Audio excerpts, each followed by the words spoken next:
សួស្តីអ្នកទាំងអស់គ្នានៅក្នុងវីដេអូនេះខ្ញុំនឹងបង្ហាញអ្នកទាំងអស់គ្នាថាចំណុចមួយដែលកសិករយើងភាគច្រើនមើលម្លងហើយវាបកកជាបញ្ហាធ្វើឲ្យមន់យើងអត់សូវធំតោះឥឡូវយើងទៅមើលថាបញ្ហានោះមានអីគេខ្លះមកទៅមើលមួយខ្ញុំពេលចូលក្នុងរោងយើងត្រូវជ្រលក់ទឹកថ្នាំសិនមុនចូលត្រូវចាំហើយអាហ្នឹងយើងត្រូវដូរជាពិសេសឥឡូវយើងចូលមកដល់រោងហើយប៉ុន្តែ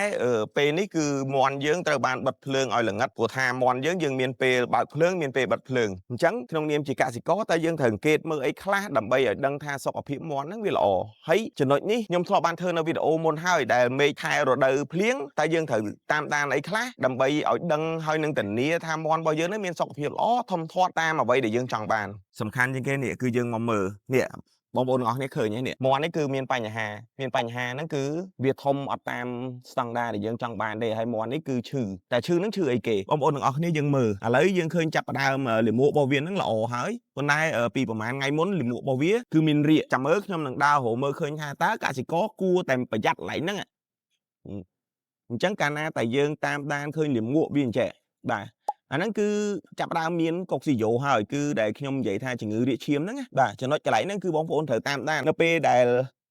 ចាប់ផ្ដើមមានកុកស៊ីយ៉ូគឺធ្វើឲ្យមន់យើងហ្នឹងថយការស៊ីចំណីហើយអត្រាងាប់កើនឡើងអញ្ចឹងបងប្អូនទាំងអស់គ្នាត្រូវប្រយ័ត្នចំណុចទូចហ្នឹងហើយ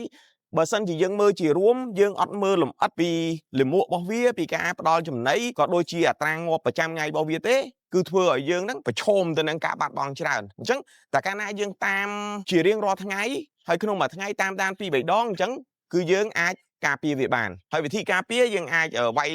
អង់ទីយ៉ូទិកស្កាត់វាក៏ដូចជាយើងត្រូវត្រៀមខ្លួនថាធ្វើយ៉ាងណាដើម្បីកុំឲ្យអត្រានៃជំងឺហ្នឹងវាកើនឡើងខ្ពស់អរគុណទាំងអស់គ្នាវីដេអូនេះមានតែប៉ុណ្្នឹងទេហើយសូមអធិស្ឋានផងបើសិនជាវីដេអូនេះមើលទៅមិនច្បាស់ដោយវីដេអូកន្លងមកប៉ុន្តែខ្ញុំចង់បង្ហាញផ្ទាល់ថានេះគឺជាបញ្ហាហើយយើងត្រូវតែដោះស្រាយជាពិសេសយើងត្រូវតែប្រយ័ត្ន